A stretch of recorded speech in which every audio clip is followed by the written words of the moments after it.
মদিনার এক নীরব গলিতে ছোট্ট একটি ঘরে বাস করতেন দুই মহান মানুষ, হযরত আলী রা ও হযরত ফাতিমা রা। ঘরটি ছিল খুবই সাধারণ, বিলাসিতা বলতে কিছুই ছিল না সেখানে, কিন্তু ঘর জুড়ে ছিল ভালোবাসা, তাকওয়া এবং আল্লাহর উপর সম্পূর্ণ নির্ভরতা। সেই দিন সকাল থেকেই কিছুই খাওয়া হয়নি ফাতিমা রা এর। রান্নার হাড়ি ফাঁকা, ছোট শিশু হাসান ও হুসাইন ঘুমিয়েছিল, আর আলী রা মসজিদে গিয়েছিলেন কিছু কাজ নিয়ে।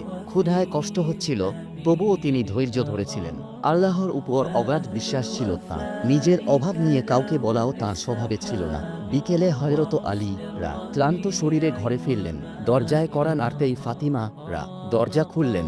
আলী রা একটু হাসি দিয়ে বললেন, ফাতিমা, ঘরে কিছু আছে খাওয়ার মতো? ফাতিমা রা চোখ নিচু করে বললেন, না আলী, আজ কিছুই নেই। আমি নিজেও সারাদিন কিছু খাইনি। এই কথা শুনে আলী রা চুপচাপ হয়ে গেলেন। তার চোখে ভেসে উঠল স্ত্রীর মুখে লুকিয়ে থাকা ক্লান্তির ছাপ।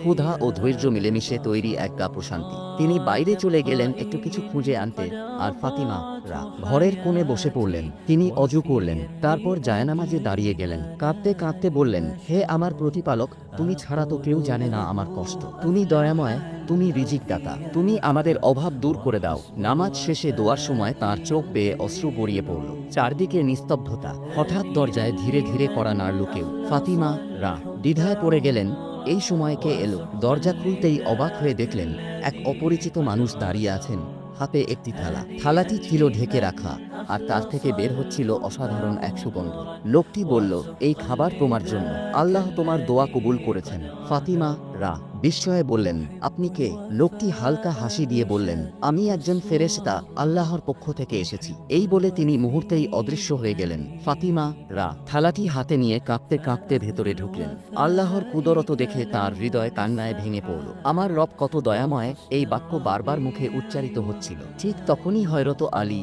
রা ফিরে এলেন। ফাতিমা রা বললেন, আলী, দেখো, আল্লাহ আমাদের দোয়া কবুল করেছেন। ফেরেশতা এসে আমাদের জন্য খাবার দিয়ে গেছে।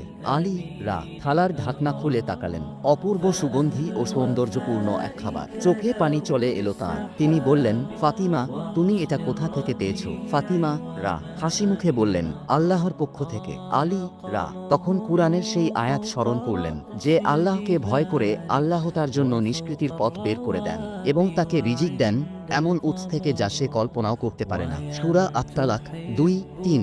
শেষ কথা, এই সত্য ঘটনা আমাদের শেখায়, দুনিয়ার দরজা যখন বন্ধ হয়ে যায়, তখন আসমানের দরজা খুলে যায়। আল্লাহ কখনোই তার বান্দার দোয়া ফিরিয়ে দেন না, বিশেষ করে যদি সেই দোয়া আসে একটি বিশুদ্ধ হৃদয় থেকে, এক ফোঁটা চোখের পানি দিয়ে।